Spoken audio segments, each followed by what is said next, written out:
Juan-o's world. My baby mama trippin', she been going through my phone. Tired of me cheating, I can't leave these hoes. Yo, y'all, how you living? I'm checking out this T Grizzly story. And to be honest with you, I don't know what to say about it. I don't know what to say about it. You know, we're going to have to wait till all the facts come out. But one fact that is out is this guy must be America's dumbest criminal ever. Check this out. What evidence they got on woothang that led to his arrest? The police was able to trace the getaway vehicle, which was a blue Nissan with the license plates HRK 4937.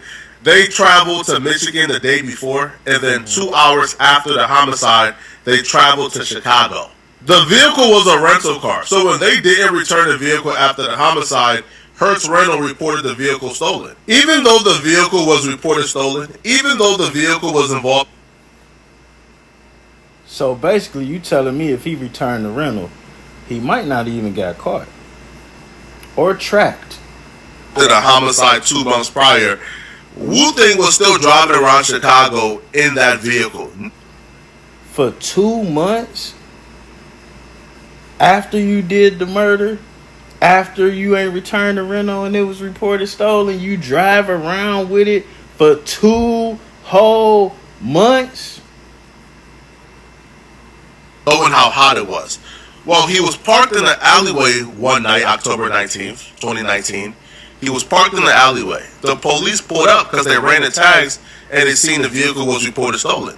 They attempted to initiate a stop. He ran away. He was eventually caught. He was ultimately arrested and charged for being in possession of a stolen vehicle. Now, just when you thought this story couldn't get any dumber, let's listen. But get this, and this is where you really start to look at these dudes like, yeah, y'all are just professional doofuses. So on top of being caught in a stolen vehicle that was used in a homicide 2 months prior, he was also caught with a firearm. And after ballistics was done on the firearm that he was arrested with, ballistics shows that not only was the vehicle connected to the homicide, not only was the vehicle identified as being the getaway vehicle of the homicide of Jobina Brown, but he was also found in possession of the firearm that was also used in the murder of Jobina Brown. Now, all of them different things are federal charges and federal felonies. What up, dog? Ballistics shows that this was the firearm that killed Jobina Brown. This is where we introduce new information that I didn't include in my last video. And this is the part of the video where we start looking at T Grizzly a little. Bet it up. I'm going to hit you when I get free. One. That was Trap Talk Blue. But, anyways, gotta be the dumbest criminal. Now, in this case, if it is what it's looking like, that means one person was so smart that they was stupid. And one person was so stupid, they gonna have the FBI looking real smart.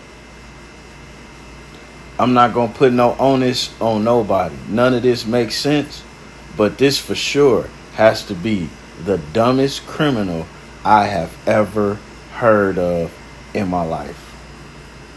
Facts. You better not farm out no killing to a Chicago hitter.